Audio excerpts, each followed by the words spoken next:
Pas de nouvelles, bonne nouvelle, disait-on jadis.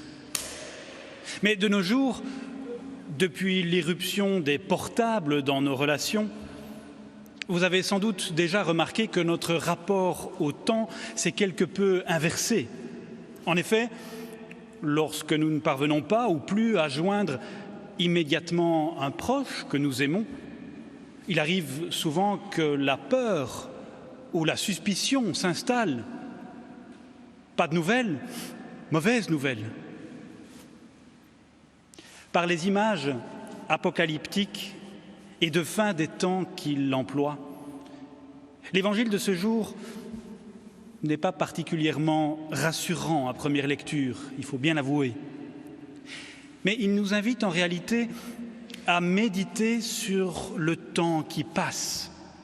Et il nous interroge sur la manière avec laquelle nous vivons celui-ci. L'Évangile nous pose en effet cette question toute simple, cruciale. Crois-tu en l'avenir? Espères-tu vraiment au quotidien?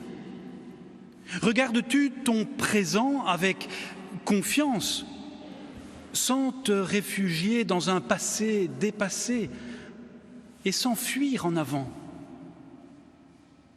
Alors, pour répondre personnellement à cette question, l'Évangile nous propose une petite clé aussi simple qu'exigeante. Celle-ci ouvre bien des portes, même lorsque tout dans notre vie semble bouché. Il s'agit de la sagesse, de la persévérance. La persévérance est cette dignité du cœur qui refuse de se résigner face à l'adversité. Elle est cette confiance lucide et tenace face à la sévérité de la vie. Elle est ce langage qui ne conjugue jamais le futur à l'imparfait, même si notre présent semble décomposé. Alors si le dicton populaire nous dit que persévérer dans l'erreur est diabolique, eh bien tout au contraire, persévérer dans la confiance nous fait toucher l'essentiel, le divin, l'éternité. Car persévérer, ce n'est pas s'entêter sur un chemin, mais chercher sans cesse des possibles, des pistes, et toujours croire en la patience de Dieu face à nos erreurs et nos errances. Il n'est pas étonnant de voir et de lire que Jésus nous met précisément en garde contre ceux et celles qui viendraient offrir une réponse toute faite. Beaucoup de gens viendront et diront « le moment est tout proche ». Ne marchez pas derrière eux. Lorsque l'imprévu, quel qu'il soit, survient, la clé de la persévérance nous permet d'avancer toujours en confiance ou de traverser peut-être l'échec en silence, en refusant de baisser les bras face à tout ce qui nous tire vers le bas. Une telle patience nous permet alors de voir les inévitables difficultés de nos relations humaines comme autant de possibilités de maturation, des lieux de nouveaux commencements et de rencontres. Oui, persévérer, c'est fondamentalement garder le courage de vivre au jour le jour. Quel est donc votre rapport au temps qui passe, notre rapport au temps qui passe? Sommes-nous fondamentalement tiraillés par de l'impatience ou bien par de la persévérance? L'impatience nous fait perdre de notre temps à vouloir le rentabiliser sans cesse. Pour l'impatient, le temps est toujours compté face à l'inéluctable de la mort. Cette seule certitude sur terre qui nous sépare aux yeux des hommes, mais nous rassemble sous le regard aimant de Dieu. Oui, l'impatient voit la mort au bout du chemin et il s'angoisse.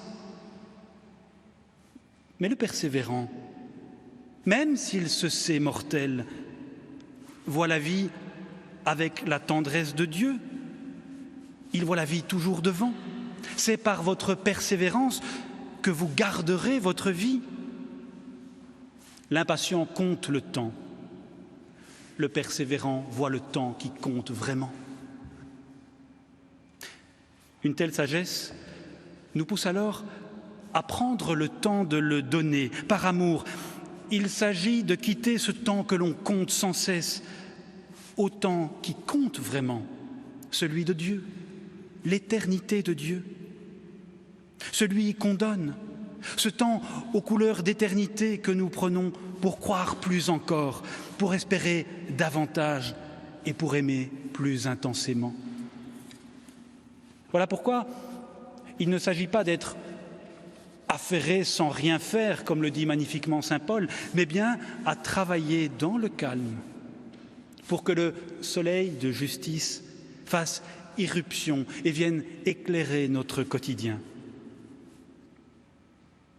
Frères et sœurs, notre actualité, qu'elle soit climatique, politique, nous rappelle tragiquement que notre monde a une fin et nos relations sont fragiles et que nous avons une grande part de responsabilité collective. Nous sommes face peut-être à la fin d'un monde. Mettons alors activement de l'Évangile dans notre actualité et ayons le courage de croire à nouveau à de l'avenir sans idéologie. Parce que si le temps qui passe peut nous angoisser, n'est-il pas finalement libérant de croire que la vie est réellement orientée vers une autre réalité ultime que la mort? Osons croire que la clarté, l'éternité de Dieu vient s'inscrire dans le temps de notre cœur, et qu'elle donne sens à notre vie, et qu'elle ne passera pas. Alors, à l'école d'une telle sagesse, notre patience deviendra ultimement prière pour ouvrir chaque matin la porte de l'espérance et amener plus d'humanité dans notre monde qui en a tant besoin. Et chaque soir, notre patience se fera également en prière pour fermer la porte du désespoir et confier à Dieu l'irrésolu de nos vies. Nous découvrirons alors plus encore en nous-mêmes cette persévérance qui donne vie, cette force que Dieu, dans sa tendresse, offre à chacun et chacune d'entre nous et que personne ne pourra jamais nous prendre. Amen.